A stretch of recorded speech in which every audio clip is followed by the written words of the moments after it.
ஓம் நம சிவாய. தென்னாடுடைய சிவனே போற்றி, எந்நாட்டவர்க்கும் இறைவா போற்றி. ஸ்ரீ குபேரன் வலைதள ஊடக நேயர்கள் அனைவருக்கும் ஜோதிடர் யோகி ஜெயப்பிரகாஷினுடைய அன்பான வணக்கங்கள். பரம்பொருளின் கருணையினால் அனைவரும் நன்றாகவே இருப்பீர்கள். இந்த வலைதள ஊடகத்தின் வழியாக நாம் அனைவரும் ஆவலோடு எதிர்பார்த்து கொண்டிருக்கின்ற குரு பெயர்ச்சி. பொதுவாகவே ஜோதிடத்தில் நவ கிரகங்கள் இருந்தாலும் கூட சில கிரகங்களுக்கு மட்டுமே அதிக ஆளுமை காலம் என்று சொல்லக்கூடிய ஒரு ராசியை கடப்பதற்கு நீண்ட காலம் எடுத்துக்கொள்கின்றார்கள். அதில் குறிப்பாக பார்த்தோம் என்றால் சனி, அதனை அடுத்து ராகு கேது, அதனை அடுத்து குரு பொதுவாக ஒரு ராசியை கடப்பதற்கு ஓராண்டு காலம் எடுத்துக்கொள்வார். அந்த ஒரு ராசியிலிருந்து இன்னொரு ராசிக்கு அந்த குரு பகவான் பெயர்ச்சி ஆகின்ற அந்த ஒரு நாளையே நாம் குரு பெயர்ச்சி எனவும், அந்த குரு பெயர்ச்சி ஏன் இத்தனை கிரகங்கள் இருக்கின்ற பொழுது, சனி இருக்கின்றார், ராகு கேதுக்கள் இருக்கின்றார், சூரியன் இந்த ஜோதிடத்தினுடைய மூலவன், அவன் இல்லாவிட்டால் இந்த நவ கிரகங்களுக்கு ஒளி இல்லை, ஜோதிடமே இல்லை. இவ்வாறாக நவ கிரகங்கள் இருக்கின்ற பட்சத்தில் இந்த குரு பெயர்ச்சிக்கு மட்டும் படித்தவர்கள் முதல் பாமரர் வரை ஜோதிட ஞானம் பெற்ற எவரானாலும் குரு பெயர்ச்சியை பொதுவாக எதிர்நோக்கி காத்திருப்பதும், குரு பெயர்ச்சி வந்தாலே ஒரு மகிழ்ச்சி தமிழக மக்கள் மட்டும் அன்றி உலக மக்களிடையேவும் காணப்படுவது ஒரு மிக மிக நாம் கண்கூடாக பார்க்கின்ற ஒரு விஷயமாகும். ஏன் அப்படி என்ன சிறப்பு இந்த குரு பகவானுக்கு? நவ கிரகங்களில் 9 கிரகங்கள் இருந்தாலும் கூட இந்த குரு பகவானே முழு முதற் சுபர் என்று கூறப்படுகின்றார். இந்த நவ கிரகங்களுக்கு ஒளியை கொடுக்கின்ற சூரியனை விட, சுக்கிரனை விட, சந்திரனை விட நம் கண்ணுக்கு தெரிந்த 2 நவக்கிரகங்கள் சூரியனும் சந்திரனும். அவ்வாறு இருக்கின்ற பட்சத்தில் இந்த குரு பகவான் நம்முடைய மனித வாழ்க்கைக்கு தேவையான பல்வேறு நல்ல விஷயங்களை கொடுக்கக்கூடிய கதிர்வீச்சுக்களை தன்னகத்தே கொண்ட ஒரு முழு முதற் சுப கிரகமாக கருதப்படுகின்றார். அவ்வாறு கருதப்படுகின்ற இந்த குரு பகவானினுடைய பெயர்ச்சி நம்முடைய தமிழக அரசால் அங்கீகரிக்கப்பட்டு ஆலயங்களில் அனுஷ்டானம் செய்யப்படுகின்ற வாக்கிய பஞ்சாங்க அமைப்பின்படி 13ஆம் தேதி நவம்பர் மாதம் 2021ஆம் ஆண்டும், நம்முடைய வழக்கமாக நாம் பார்த்து வருகின்ற துல்லியத்தன்மை சற்று அதிகமாக கொண்ட திருக்கணித பஞ்சாங்க அமைப்பின்படி 20ஆம் தேதி நவம்பர் மாதம் இரவு 11:31 அளவிலும் குரு பகவான் தற்பொழுது இருக்கின்ற இந்த மகர ராசியிலிருந்து கும்ப ராசிக்கு பெயர்ச்சியாக போகிறாருங்க. இந்த குரு பெயர்ச்சி மற்ற குரு பெயர்ச்சிகளை காட்டிலும் சிறப்பு வாய்ந்த ஒரு குரு பெயர்ச்சி அப்படின்னு தான் சொல்லணும். ஏன்? குரு பகவான் நன்மைகளை கொடுக்கின்ற கிரகம். இப்போ நான் உங்களுக்கு 10 ரூபாய் கொடுக்க வேண்டும் என்று சொன்னால் நான் முதல்ல அதற்கு பலமாக இருக்க வேண்டும், நான் தகுதியாக இருக்க வேண்டும். கடந்த ஓராண்டுகளாக தன்னுடைய நீச ராசியில் நீசம் பெற்று சனி ராகுவினுடைய தொடர்பினால் முழுக்க பலவீனம் அடைந்து நாட்டுக்கும் சரி நமக்கும் சரி ஒரு சரியில்லாத நல்ல பலனை கொடுக்க முடியாத ஒரு நிலைமையில் நாட்டையே புரட்டி போட்ட ஒரு குரு பெயர்ச்சியாக கடந்த குரு பெயர்ச்சி இருந்தது. அந்த அத்தனை அமைப்புகளையும் மீட்டு கொடுக்கக்கூடிய அளவில் உலக அளவிலாக இருந்தாலும் சரி, நம்முடைய தனிப்பட்ட வாழ்க்கையிலாக இருந்தாலும் சரி, இந்த குரு பெயர்ச்சியில் பலவீனம் அடைந்த குரு தற்பொழுது மீண்டும் பலம் பெறுகின்ற, கிட்டத்தட்ட உயிர்த்து எழுகின்ற ஒரு நிலை என்று கூட கூறலாம். ஏனென்றால் அந்த நிலையில்தான் குரு பகவான் கடந்த காலங்களில் இருந்தார். தற்பொழுது கும்பராசிக்கு பிரவேசிக்க இருக்கின்றார். உடனே குரு பெயர்ச்சி அப்படின்னு சொன்ன உடனே பல்வேறு மக்களினுடைய முகத்தில் நாம் மகிழ்ச்சியை காண்பது வழக்கம். ஏன் அப்படின்னா, சனி பெயர்ச்சி நடந்தாலே அனைவரும் பயந்து விடுவார்கள். ஏன்னா நமக்கு 7:30 தொடங்கிருமோ, அஷ்டமம் தொடங்கிருமோ அந்த மாதிரி. ஆனால் ஒவ்வொரு குரு பெயர்ச்சியிலும் குரு பெயர்ச்சி நடந்த உடனே நமக்கு கல்யாணம் ஆகாதா, கல்யாண நேரம் கூடி வந்துருச்சா, நம்ம குழந்தைகளுக்கு ஒரு நல்ல காரியம் பண்ண முடியாதா, சுப செலவுகள் சுப நிகழ்ச்சிகள் நம்ம வீட்டில் நடக்காதா, குழந்தை பேரு கிடைக்காதா என சுப விஷயங்களை நோக்கிய நம்முடைய மக்களின் பார்வை குரு பெயர்ச்சியில் இருக்குங்க. அப்பேற்பட்ட இந்த குரு பெயர்ச்சி திருக்கணிதப்படி நான் கூறிய இந்த 20ஆம் தேதி நவம்பர் மாதம் இரவு பொழுதில் உங்களுக்கு 11:31 இந்த குரு பகவான் பயிற்சியாக போகின்றார். கும்ப ராசிக்கு வருகின்ற எப்பொழுதுமே குருவினுடைய இருப்பை விட அவர் பார்க்கின்ற ராசிகளுக்கு பலம் அதிகம். அவர் 3 பார்வைகளை உடையவர். அந்த 3 பார்வைகளால் சில ராசிகளை பார்த்து சில பாவக அமைப்புகளை வலுப்படுத்த போகின்றார். இந்த குரு பெயர்ச்சியில் எந்தெந்த ராசிக்காரர்களுக்கெல்லாம் மிக மிக உயர்ந்த உன்னத நிலையையும், இங்க பாருங்க, குரு பகவான் கெடுத்தாலும் கூட கெட்டாலும் மேன்மக்களே என்று சொல்லக்கூடிய அளவிற்கு சனி அடித்தால் இரத்த காயம், ஆனால் குரு அடித்தால் ஊமை காயம். பெரிதாக எந்த ஒரு ராசிக்கும் அவர் கெடுதல் செய்ய மாட்டார். குருவினால் ஒரு கெடுதல் நடக்கின்றது என்றாலும் கூட அது கௌரவமான கெடுதல் என்பதனால் குரு பகவானினுடைய பெயர்ச்சியில் யாரும் எந்த விதமான பயமும் கொள்ள வேண்டிய அவசியம் இல்லை. இந்த குரு பகவான் மஞ்சள் நிற கதிர்வீச்சுக்கு அதிபதியாக வருகின்றவர். நம்முடைய தமிழகத்தில் பார்த்தோம் என்று சொன்னால் தென்குடி திட்டை, தஞ்சை மாவட்டத்திலிருந்து 10 கிலோமீட்டர் அருகாமையில் இருக்கக்கூடிய தென்குடி திட்டை என்பதே குரு பகவானினுடைய நேரடி ஸ்தலமாகும். அப்போ ஆலங்குடிங்க ஐயா, ஆலங்குடி என்பது குரு பகவானினுடைய குருநாதராகிய தட்சிணாமூர்த்தியினுடைய நவக்கிரக ஸ்தலங்களில் ஒன்று. ஆகையினால் தென்குடி திட்டைக்கு அருகாமையில் இருப்பவர்கள் அந்த ஆலயங்களில் இந்த குரு பெயர்ச்சி நாளன்று 20ஆம் தேதி போகலாம். சரி, இப்போ ஒரு சந்தேகம் வந்துடும். வாக்கியப்படி நடக்கின்ற 13ஆம் தேதி போவதா இல்லை 20ஆம் தேதி போவதா? எப்பொழுதுமே கிரகங்களினுடைய துல்லிய தன்மையை பொறுத்தே தற்பொழுது திருக்கணிதம் எல்லா இடத்திலும் மாறி வந்துகிட்டு இருக்கு. தற்பொழுது அந்த அமைப்பின்படி தமிழகத்திலும் கூடிய விரைவில் மாற்றப்படும் என நானும் நம்புகின்றேன். 20ஆம் தேதி குருவினுடைய ஆதிக்கம் பெற்ற அவரவர்களுக்கு அருகாமையில் இருக்கக்கூடிய எந்த ஒரு ஸ்தலத்திற்கும் சென்று வருவது பொதுவாக 12 ராசிக்காரர்களுக்கும் சிறப்பான பரிகாரமாகவே அமையும்.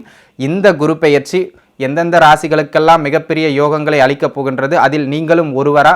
உங்களுடைய ராசிக்கு இந்த குரு பெயர்ச்சி என்னென்னலாம் தரப்போகின்றது? நாம் கூறுகின்ற இடங்களில் இங்கெல்லாம் உங்களுக்கு நல்ல பலன் அப்படின்னு நம்ம எதை சுட்டி காட்டி அடிக்கோடிட்டு காட்டுகின்றோமோ அங்கெல்லாம் உங்களுடைய உழைப்பை நீங்கள் போடலாம். தாராளமாக இறங்கி வேலை செய்யலாம். ஏன் அப்படின்னா, நல்ல காலம் எப்பொழுது கிரகங்கள் கொடுக்கின்றனோ அந்த காலத்தில் உழைத்து நாம் முன்னேற வேண்டும். சாதகமற்ற இடம்னு எந்த இடங்களை நாம் அடிக்கோடிட்டு காட்டுகின்றோமோ அந்த இடங்களில் பெரிய முயற்சியை போட வேண்டாம். அங்கிருந்து சற்று விலகி இருப்பதும் கவனமாக இருப்பதும் இந்த குரு பெயர்ச்சி நிகழ்ச்சியினுடைய மிக முக்கியமான நோக்கம் என்னவென்றால், நீங்கள் எங்கே உழைப்பை போட வேண்டும், எங்கே உழைப்பை போட்டு விரயம் செய்ய வேண்டாம் என்பதனை சுட்டி காட்டுவதற்காகவே இந்த குரு பெயர்ச்சி. ஆகையினால் நாம் உங்களுக்கு நல்ல பலன்கள், நம்முடைய போக்கே நல்ல பலன்கள், கவனமாக இருக்க வேண்டிய இடங்கள், பரிகாரங்கள், இந்த 3 அமைப்புகளை பின்தொடர்ந்து தான் இருக்கும்.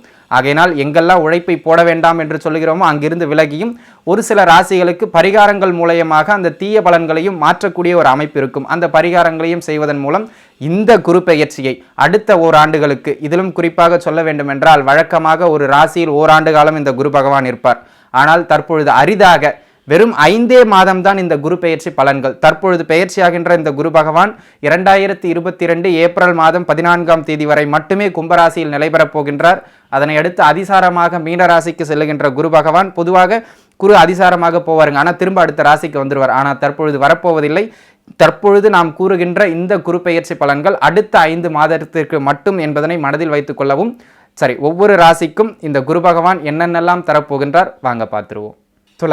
துலாம் ராசி அன்பர்களே, துலாம் ராசியினை பொறுத்தவரை தற்பொழுது சாதகமான இடம் என்று சொல்லக்கூடிய 5ஆம் பாவகத்திற்கு குரு வராருங்க. அது ஒரு மிகச்சிறப்பான ஒரு காலகட்டம். ஏற்கனவே 4ஆம் பாவகத்தில் உங்களுக்கு சனியும் இருக்கின்றார். 2, 8ஆம் பாவகங்களில் ராகு கேதுக்களும் இருக்கின்றார்கள். பொதுவாக குருவை மட்டும் இல்லாமல் மற்ற ஏனைய கிரகங்களையும் மனதில் வைத்து தான் நம்ம குரு பெயர்ச்சி பலன் சொல்கிறோம். இந்த காலகட்டம் பார்த்தீர்கள் என்று சொன்னால் குரு 5இல் வந்து விட்டார். இது மிகச்சிறப்பான காலகட்டம், குருபலம் மிக்க காலகட்டம், இறைவனுடைய ஆசிர்வாதம் உங்களுக்கு கிடைப்பதற்கான காலகட்டம் அப்படிங்கிறத மனசில் வச்சுக்கோங்க. குரு பகவான் எப்பொழுதெல்லாம் 2, 5, 7, 9, 11ஆம் பாவகங்கள்னு சொல்லக்கூடிய இந்த இடங்களில் அமருகின்றாரோ தன்னுடைய இயல்பான காரக பாவக சுப விஷயங்களை செய்கிறதுக்கு கடமைப்பட்ட கிரகம். நல்ல விஷயத்தை கொடுப்பார் அப்படிங்கிறது நம்முடைய ஜோதிட சாஸ்திரங்கள் கூறுகின்ற ஒரு அமைப்பு. சரி, உண்மையிலேயே அதை தான் கொடுப்பாரா பார்த்துருவோம். இப்போ பாருங்கள், 5ஆம் பாவகத்தில் குரு வந்துட்டார். முதல்ல உங்களுக்கு நடக்கின்ற நல்ல விஷயங்கள் அப்படின்னு பார்த்தீங்கன்னா, திருமணம் ஆகாதவர்களுக்கு திருமண அமைப்பை ஏற்படுத்தி கொடுக்குங்க. ரொம்ப நல்லா முயற்சி செய்கிறேன் சார், ஆனால் கொஞ்சம் கடுமையாக முயற்சி எடுக்கணும். ஏன்னா திருமணம்னாலே முயற்சி கடுமையாக எடுக்கணும். இதை கொஞ்சம் மிக மிக கடுமையான முயற்சிகளை எடுத்து அந்த கடுமையான முயற்சிகளுக்கு பிறகு திருமணம் நடக்கக்கூடிய திருமண யோகத்தை ஏற்படுத்தி கொடுக்கக்கூடிய மிகச்சிறப்பான காலகட்டம். குழந்தை பாக்கியத்தையும் ஏற்படுத்தி கொடுக்கக்கூடிய ஒரு அற்புதமான காலகட்டமாக இந்த காலகட்டம் உங்களுக்கு விளங்குகின்றது. ஆனால் இந்த குழந்தை பாக்கியம் எப்படி இருக்குன்னா, சிறு மருத்துவ உதவியோடு அந்த மாதிரியான அமைப்புகள், ஏதாவது ஒரு மருத்துவத்தோட தலையீடு இல்லாமல் குழந்தை இல்லை. ஆக மருத்துவ உதவியோடு குழந்தை பாக்கியத்தை ஏற்படுத்தி கொடுக்கக்கூடிய ஒரு குருபெயர்ச்சியாக இந்த குருபெயர்ச்சி உங்களுக்கு விளங்குதுங்க. ஆகையினால திருமணமும் உங்களுக்கு உண்டு. இந்த காலகட்டத்தில் கொஞ்சம் இங்கே பாருங்கள், இந்த திருமணமும் சரி குழந்தை பாக்கியமும் சரி கொஞ்சம் கூடுதலாக மெனக்கெட வேண்டியிருக்கும். ஏன்? திருமணத்திற்கு தனஸ்தானத்தில் ராகு இருக்கார், குழந்தை பாக்கியத்தை குறிக்கின்ற ஸ்தானத்தில் 6ஆம் அதிபதி இருக்கார். இந்த ராசிக்கு நான் ஒரு நல்லதையும் செய்ய மாட்டேன்னு கையை இறுக்கி கட்டி வச்சிருக்கிற ஒரு கிரகம் குரு பகவான். துலாம் ராசிக்கு 3, 6 குடையவர். அவர் 5ஆம் பாவகத்தில் இருக்கார். மருத்துவத்தோடு குழந்தைய நாடினீர்கள் என்றால் மருத்துவம் கிடைக்கும். இயல்பாக போயிட்டு இருந்தீங்கன்னா அந்த குழந்தை பாக்கியம் கொஞ்சம் தள்ளி போகும். ஆகையினால மருத்துவ உதவியோடு குழந்தை பெறுகின்ற மிக சிறப்பான காலகட்டம். திருமணம் கடுமையான முயற்சிக்கு பிறகு வெளிவட்டாரங்களில் திருமணம் ஆகின்ற ஒரு மிகச்சிறப்பான காலகட்டமாக இந்த காலகட்டம் விளங்குகின்றது. இங்கே 5ஆம் பாவகத்தில் வருகின்ற குரு பகவான் அப்படியே நேராக பார்த்தீங்கன்னா உங்களுடைய 9ஆம் பாவகத்தை பார்க்கின்றார். இது அதனை எடுத்து பார்த்தீங்க அப்படின்னு சொன்னால் அங்கிருந்து 11ஆம் பாவகத்தை பார்க்கின்றார். அதனை எடுத்து ராசியை பார்க்கின்றார். இது மிக சிறப்பான ஒரு காலகட்டம். எப்பொழுதெல்லாம் திரிகோணத்தில் குரு அமர்கின்றாரோ அவருடைய சுபத்தன்மையை கொடுத்தே தீர்வார். பூர்வீக சொத்துக்கள் சம்பந்தமாக என்ன பிரச்சனைகள்லாம் இருக்கோ, பிரச்சனை இல்லைனாலும் இப்போ பூர்வீக சொத்துல பிரச்சனை வரும், ஆனால் அந்த பிரச்சனை உங்களுக்கு பாசிட்டிவாக முடியும். அதான் இந்த குரு பெயர்ச்சியில் ஒரு சிறப்பான அமைப்பு. பூர்வீக சொத்துக்கள் சம்பந்தமாக பிரச்சனைகள் வந்து அந்த பிரச்சனைகள் உங்களுக்கு சாதகமாகவும் முடிந்து பூர்வீக சொத்து கைக்கு கிடைக்கின்ற ஒரு காலகட்டமாக துலாம் ராசி அன்பர்களுக்கு இந்த காலகட்டம் விளங்குகின்றது. அதே நேரத்தில் அந்த பூர்வீகத்திலிருந்து சொத்து இல்லாதவர்களுக்கு பூர்வீகத்திலிருந்து ஏதாவது ஒரு நல்ல பேர் கிடைக்கிறது. வெளியில் இருக்கேன் சார், பூர்வீகத்திலிருந்து ஒரு நல்ல செய்தி வீட்டை தேடி வரும், கவலைப்படாதீங்க. அந்த அளவிற்கு இந்த குரு பெயர்ச்சி மிக சிறப்பான குரு பெயர்ச்சி. குல தெய்வ வழிபாட்டின் மூலமாக குல தெய்வத்தினுடைய பரிபூரணமான அனுகிரகத்தை பெறுவதற்கான ஒரு காலகட்டமாக இந்த காலகட்டம் உங்களுக்கு விளங்குகின்றது. ஆகையினால் இந்த குரு பெயர்ச்சி காலகட்டம் குலதெய்வ வழிபாட்டிற்கும் மிக சிறப்பான ஒரு காலகட்டமாக இந்த காலகட்டம் விளங்குகின்றது. யாருக்கெல்லாம் தகப்பனாரோடும் தாயோடும் கடந்த காலங்களில் கொஞ்சம் அரசல் புரசலாக சண்டைகள் இருந்ததோ அவர்களுக்கெல்லாம் அந்த சண்டைகள் கருத்து வேறுபாடுகள் எல்லாம் விலகி, ஏன்னா வீட்டுக்குள்ளவே அடிச்சுக்கிறது தற்பொழுது நம்முடைய வழக்கமாயிருச்சு. அந்த தாய் தந்தையரோடு இருந்து வந்த மனக்கசப்புக்கள் வெறுப்புக்கள் நீங்கி ஒரு சராசரியான அமைப்புகளில் மீண்டும் நார்மலாக பழகுகின்ற ஒரு காலகட்டமாக இந்த காலகட்டம் உங்களுக்கு விளங்கப் போகின்றது. ஒரு சிலருக்கெல்லாம் பார்த்தீர்கள் என்று சொன்னால் தூர இடங்களில் வேலைக்காக போகிறது, இல்லை இடமாற்றமாகி வேலையிலிருந்து இடமாற்றமாகி தூர இடத்துக்கு போகிறதுன்னு பணி இட மாற்றத்தை ஏற்படுத்தக்கூடிய ஒரு காலகட்டமாக இந்த காலகட்டம் விளங்கப் போகின்றது. நிறைய பேர் இந்த வேலையை விட்டுட்டு இன்னொரு வேலைக்கு போகலான்னு, ஒரு வேலையை டோட்டலாக விட்டுட்டு இன்னொரு புது வேலைக்கு போகலான்னு இருப்பீங்க. அவர்களுக்கெல்லாம் இந்த காலகட்டம் கொஞ்சம் தூர இடங்களில் வேலை கிடைப்பதற்கான ஒரு காலகட்டமாக இந்த காலகட்டம் விளங்குகின்றது. ஆகையினால் யாரெல்லாம் இந்த வெளிநாடு வெளிமாநிலம் போகலான்னு முயற்சி செய்கிறீங்களோ, குறிப்பாக வெளிநாட்டை விட வெளிமாநிலம் பூர்வீகத்திலிருந்து கொஞ்சம் வெளியிடங்களில் போய் வேலை செய்யலான்னு எதிர்பார்க்குறீங்களோ அவர்களுக்கெல்லாம் பூர்வீகத்திலிருந்து ஒரு மாற்றத்தை ஏற்படுத்தி கொடுக்கக்கூடிய ஒரு காலகட்டமாக இந்த காலகட்டம் விளங்குகின்றது. தாராளமாக அண்டை மாநிலம் அண்டை மாவட்டம் இந்த மாதிரியான இடங்களில் போய் வேலை செய்கின்ற அமைப்புகளோ அல்லது தொழிலுக்காகவோ அங்கே போவீங்க. ஒரு சிலருக்கு உயர் படிப்பு தடைபட்டிருந்தவர்களுக்கு கூட அந்த உயர் படிப்பு கிடைக்கக்கூடிய, மீண்டும் அதில் படித்து சாதிக்கக்கூடிய அளவிற்கு மிக சிறப்பான யோகங்கள் பெறக்கூடிய ஒரு காலகட்டமாகவே இந்த குருபெயர்ச்சி காலகட்டம் துலாம் ராசிக்கு விளங்குதுங்க. ஆகையினால குடும்ப சூழ்நிலையின் காரணமாக கடந்த காலங்களில் +2க்கு மேலே என்னால் படிக்க முடியல, இல்லை ஒரு சிங்கிள் டிகிரியை மட்டும் முடிச்சுட்டு அப்படியே இருக்கேன், அதை நான் வந்து இன்னொரு கிராஜுவேஷன் படித்து அடிஷ்னலாக ஒரு பிஎட் முடிச்சேன்னா நான் ஒரு டீச்சர் ட்ரைனிங் அந்த மாதிரி டியூஷன் எடுத்து அது பொழைச்சிக்குவேன் அப்படின்லாம் நினச்சிக்கிட்டு இருக்கவங்களுக்கு ஏதாவது ஒரு வேலையினுடைய முன்னேற்றத்திற்காக அடுத்த கட்ட படிப்பை ஏற்படுத்துவதற்கான ஒரு காலகட்டம். அரசியல், அரசாங்கம், சினிமா, இந்த மாதிரியான பொது வாழ்க்கை, சமூக சேவகர்கள் இவர்களெல்லாம் பெயர் பெறக்கூடிய ஒரு காலகட்டமாக, புகழ் பெறக்கூடிய ஒரு காலகட்டமாக, உங்களினுடைய பெயர் வெளியே தெரியக்கூடிய ஒரு காலகட்டமாக இந்த காலகட்டம் விளங்குதுங்க. ஆகையினால இந்த குருபெயர்ச்சி காலகட்டம் என்ன கொடுக்கும்? புகழை கொடுக்கும், பெயரை கொடுக்கும், சகலத்தையும் கொடுக்கும். அப்படிங்கிற அமைப்புகளில் பணத்தையும் கொடுக்கின்ற ஒரு காலகட்டமாகவே இந்த காலகட்டம் விளங்குகின்றது. சரிங்க, தொழிலெலாம் எப்படி இருக்கும்? தொழிலில் சிலருக்கு மாற்றங்கள் இருக்கும், தொழிலில் சிலருக்கு சின்ன சின்ன ஆசிலேஷன்ஸ் இருக்கும். இருந்தாலும் கவலைப்படாதீர்கள். தொழிலுக்கு நீங்கள் செய்கின்ற செலவுகள், தொழிலுக்கு நீங்கள் செய்கின்ற விரயங்கள் எல்லாமே உங்களுக்கு வரவா மீண்டு வரப்போகுது. வலுத்த குரு லாபஸ்தானத்தை பார்ப்பது மிக மிக ஏற்றமான அமைப்பு என்பதனை மனதில் வைத்துக் கொள்ளுங்கள். தொழில் ரீதியான லாபங்கள் கிடைக்கின்ற ஒரு காலகட்டம். கடந்த காலகட்டங்களில் சுகஸ்தானத்தில் குருவும் சனியும் 2 பேருக்குமே அது சரியில்லாத காலகட்டம். எது கிடைச்சாலும் இல்லை கிடைக்கலனாலும் ஒரு மன திருப்தி அப்படிங்கிறதே உங்களுக்கு இல்லைங்க. தற்பொழுது அந்த மன திருப்தி கிடைக்கின்ற, அப்பாடா நான் ஆசைப்பட்டது கிடைச்சிது, இது வரைக்கும் இது மனசு அரிச்சுக்கிட்டே இருந்ததுங்க, இப்போ தான் எனக்கு சந்தோஷமாக இருக்குது. சிலருக்கு பக்கத்து வீட்டுக்காரங்க கஷ்டப்படுறது சந்தோஷமாக இருக்கும். சரிங்களா, நீங்கள் எதை சந்தோஷம் நினைக்கிறீங்களோ அந்த சந்தோஷம் கிடைக்கின்ற ஒரு காலகட்டமாக இந்த காலகட்டம் விளங்குகின்றது. மனம் தெளிவு பெறுகின்ற காலகட்டமாக இந்த காலகட்டம் விளங்குகின்றது. குழந்தைகளினுடைய முன்னேற்றம் சிறப்பாக இருக்கின்ற காலகட்டமாக இந்த காலகட்டம் விளங்குகின்றது. அவரவர் செய்கின்ற தொழிலில் சற்று முதலீட்டை விட உழைப்பை விட ஒருபடி லாபம் கூடுதலாக கிடைக்கின்ற ஒரு காலகட்டமாக இந்த காலகட்டம் விளங்குகின்றது. ஆகையினால் துலாம் ராசிக்காரர்களை பொறுத்தவரை இந்த காலகட்டம் பொன்னான காலகட்டம் என்றே கூற வேண்டும். இப்போ பாருங்கள், நான் சொன்ன எல்லா நல்ல பலனும் ஓகே, கடுமையான முயற்சிக்கு பிறகு தான் கிடைக்கும். ஏன் 3 6 கூடையவர் குரு பகவான் அப்படிங்கிறத மனசில் வச்சுக்கோங்க. நான் வேண்டப்பட்டவன், நீங்கள் கேட்காமையே நான் கொடுப்பேன். நான் உங்களோட எதிரி, ஒரு பெரிய ரெக்கமெண்டேஷனில் என்கிட்ட வரீங்க, நான் கொடுத்தாகணும். எப்படி கொடுப்பேன்? முணங்கிக்கிட்டே கொடுப்பேன். இவனுக்கெல்லாம் தலைவிதி நம்ம கொடுக்க வேண்டியதாக இருக்குது, ஆனால் கொடுத்து தான் ஆகணும், என் கடமை சொல்லியாச்சு மேல் இடத்துல. ஆகையினால் நீங்கள் அதை நாசுக்காக பேசி வாங்கணும். அதுபோல் கூடுதல் முயற்சி எடுத்து பெற வேண்டிய ஒரு காலகட்டமாக இந்த காலகட்டம் துலாம் ராசி என்பவர்களுக்கு விளங்குகின்றது. ராசியையே குருபார்க்கிறார். எதிலும் ஒரு தெளிவான சிந்தனை பிறந்து அந்த சிந்தனையில் கடுமையான முயற்சிகள் எடுத்து அந்த முயற்சிகளில் வெற்றியும் காணக்கூடிய மிக சிறப்பான ஒரு காலகட்டமாக இந்த காலகட்டம் விளங்குகின்றது. இல்லத்தரசிகளை பொறுத்தவரை இந்த காலகட்டம் மன திருப்தியான அமைப்புகளில் இந்த நகை நட்டு ஆபரண சேர்க்கைன்னு சொல்லக்கூடிய அமைப்புகளில் படிப்படியாக எதெல்லாம் ஆசைப்படுறீங்களோ அதெல்லாம் அடைஞ்சிடலாம். அந்த அளவிற்கு சிறப்பான காலகட்டம். காதல் செய்து கொண்டிருக்கின்ற துலாம் ராசி அன்பர்களுக்கு பொதுவாகவே ரிஷபமும் துலாமும் மேஷமும் விருச்சகமும் காதல் உணர்ச்சி அதிகமாக இருக்கின்ற ராசிகளாக விளங்கும். இதில் நம்ம கூடுதலாக கன்னியை சேர்த்துக்கலாம். இந்த காலகட்டம் பார்த்தீங்க அப்படின்னு சொன்னால் காதலில் இன்னும் கொஞ்சம் நாட்டம் அதிகமாக ஏற்படுகின்ற காலகட்டமாக, எதிர்பாலினத்தவர் பேர் மனம் வயப்படுகின்ற ஒரு காலகட்டமாக இந்த காலகட்டம் விலகுகின்றது. காதல் திருமணத்தில் அமைவதற்கான காலகட்டமாகவும் இந்த காலகட்டம் விளங்குகின்றது. அதாவது விருப்ப திருமணம் ஏற்படுகின்ற மிக சிறப்பான ஒரு காலகட்டமாக இந்த காலகட்டம் விளங்குதுங்க. ஆகையினால நீங்கள் ஏதாவது பண்ணிக்கிட்டு இருக்கீங்க அப்படி இப்படி ஏதாவதுன்னா தாராளமாக வீட்டில் ஓப்பன் பண்ணலாம். பயமாக இருக்குது சார், அதுக்கு நான் ஒன்றும் பண்ண முடியாது. உங்கள் காதலை நீங்கள் தான் வெளியே சொல்ல வேண்டும் என்பது உங்களுடைய கடமை அப்படிங்கிறத மனசில் வச்சுக்கிறது நல்லது. சரிங்க சார், இந்த காலகட்டம் பார்த்தீங்க அப்படின்னு சொன்னால் எங்கள் குழந்தை ஃபாரின் போவாங்களா, எங்கள் குழந்தை வெளியிடத்துக்கு போவாங்களா அப்படின்னா, இந்த காலகட்டம் உங்களுடைய குழந்தை நீங்கள் என்னவாக வரணும் அப்படின்னு ஆசைப்படுறீங்களோ அதுவாக வருவதற்கான மிக சிறப்பான ஒரு காலகட்டமாக இருக்கின்றது. குழந்தைகளுடைய படிப்பு, வேலை அமைப்புகள் அத்தனையும் மிகச்சிறப்பாக இருக்கும், திருமணம் உட்பட. ஆகையினால உங்கள் குழந்தைகளை பற்றி கவலையப்படாதீங்க. நிறைய பெற்றோர்களுக்கு என் குழந்தை கல்யாணம் ஆகலையே, என் குழந்தைக்கு ஒரு நல்ல வேலை கிடைக்கலன்னு கஷ்டமாக இருந்திருக்கும். அந்த பெற்றோர்களினுடைய குறை தீர்க்கக்கூடிய குருபெயர்ச்சியாக இந்த குருபெயர்ச்சி விளங்கப் போகின்றது. சரிங்கய்யா, நான் ஒரு முதலீடை போடலான்னு இருக்கேன், இந்த காலகட்டத்தில் போடலாமா? ஏற்கனவே வழக்கமாக செய்து கொண்டிருக்கின்ற அமைப்புகளில் நீங்கள் லாபங்கள் நிச்சயமாக பெறுவீர்கள், அதில் எந்த விதமான மாற்று கருத்தும் இல்லை. ஆனால் தற்பொழுது முதலீடு போடலாமா வேண்டாமா அப்படிங்கிறது உங்களுடைய சுய ஜாதகத்தை பொறுத்து என்பதனை மனதில் வைத்துக் கொள்ள வேண்டியது மிக மிக அவசியம். ஆகையினால இதெல்லாம் உங்களுடைய பாசிட்டிவ் சைட்ஸுங்க. திருமணத்திலிருந்து, குழந்தை பாக்கியத்திலிருந்து, தொழில முன்னேற்றத்திலிருந்து, பதவி உயர்விலிருந்து, வெளிமாநில அமைப்புகள் வரைக்கும் எல்லாம் மிக சிறப்பாக இருக்கிற காலகட்டம். ஆபரண சேர்க்கை உள்பட பெண்களுக்கு இதெல்லாம் உங்களுடைய பாசிட்டிவ் சைட்ஸ் அப்படிங்கிறத மனசில் வச்சுங்க. சரி, கொஞ்சம் கவனமாக இருக்கணும் அப்படின்னு ஏதாவது இடங்கள் இருக்கா சார்? கண்டிப்பாக இருக்குங்க.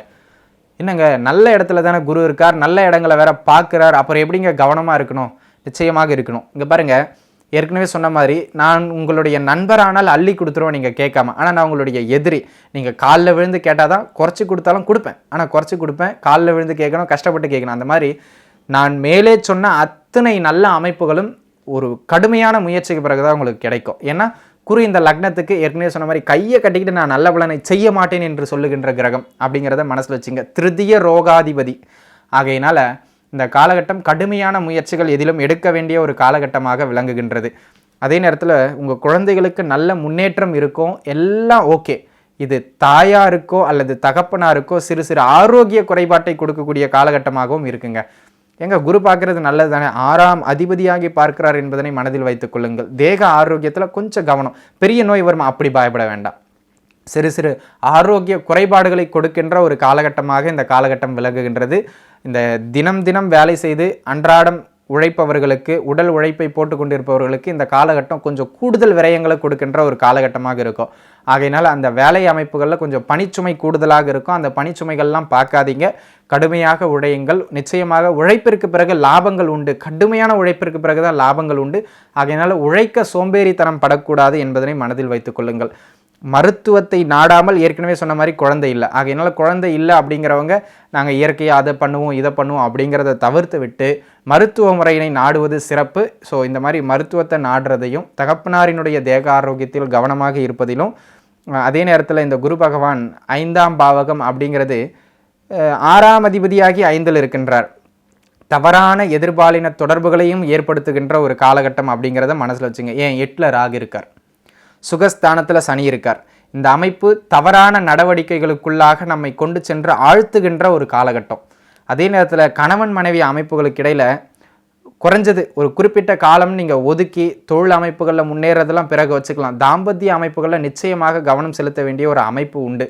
குடும்பஸ்தானத்தில் ராகு இருக்கின்றார், இல்லைனா குடும்பத்தில் குழப்பம் வருவதற்கான அமைப்பு. குரு நல்ல ஸ்தானத்தில் இருந்தாலும் ஏனைய வருட கிரகங்கள் கொஞ்சம் சரியில்லாத இடத்துல இருக்கிறதுனால வேலை தொழில்னு லாபத்தை மட்டும் பார்த்துக்கிட்டு இருக்காமல் குடும்பத்தையும் கவனிக்க வேண்டியது அவசியம் அப்படிங்கிறத மனசில் வச்சுங்க.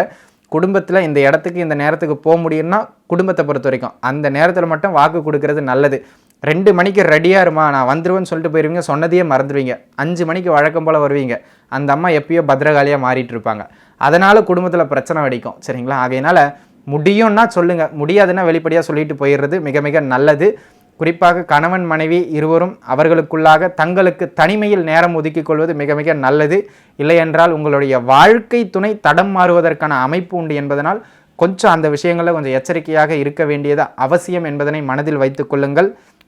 கொடுக்கின்ற வாக்குகளை கவனமாக வச்சுக்கிறது நல்லது. தாயாரோடு கருத்து வேறுபாட்டில் ஏற்படுத்தி கொள்ளாமல் இருப்பது மிக மிக நல்லது என்பதனை மனதில் வைத்துக் கொள்ளுங்கள். இந்த காலகட்டம் உங்களை விட்டு உங்களுடைய குழந்தைகள் சற்று தூர இடங்களுக்கு பிரிந்து சென்றாலும் அந்த பிரிவுகளை ஏற்றுக்கொள்வது நல்லது. அந்த பிரிவுகள் அவர்களுடைய முன்னேற்றத்திற்கு என்பதனை மட்டும் மனதில் வைத்துக் கொள்வது மிக மிக சிறப்பானது. இந்த காலகட்டம் உங்களுக்கு நன்மையும் சற்று நன்மைகள் குறைவான அமைப்புன்னு அதற்கு எதிர்மறையான அமைப்பு இரண்டும் கலந்த ஒரு காலகட்டமாகவே இருப்பதனால் நன்மையும் உண்டு, அதற்கு எதிரான அமைப்பும் உண்டு. கொஞ்சம் கவனமாக இருந்துக்குங்க, கொஞ்சம் அனுபவம் வச்சுக்கோங்க. அது மட்டும் இல்லாமல் இந்த காலகட்டத்தில் உங்களுக்கு பரிகாரங்கள் அப்படின்னு பார்த்தீங்கன்னா முயற்சியோடு இருங்க, கடுமையான முயற்சி எடுங்கள். அது முதல் தரமான பரிகாரம். அதனை அடுத்து பார்த்தீர்கள் என்றால் 6ஆம் அதிபதியாகி அவர் 5ஆம் பாவகத்தில் இருப்பதனால் உங்களுக்கு அருகாமையில் இருக்கக்கூடிய ஏதேனும் ஒரு சிவ ஆலயத்திலங்க, சரிங்களா, உங்களுக்கு அருகாமையில் இருக்கக்கூடிய ஏதேனும் ஒரு சிவ ஆலயத்தில் சிவபெருமானுடைய சன்னிதானத்திற்கு வலதுபுறமாக இருக்கக்கூடிய தட்சிணாமூர்த்திக்கு குரு இருப்பது சனியினுடைய வீட்டில். அப்போ சனிக்கிழமையில் அவர் எந்தெந்த நட்சத்திரத்தில் போக போகிறாருன்னு பாருங்கள்.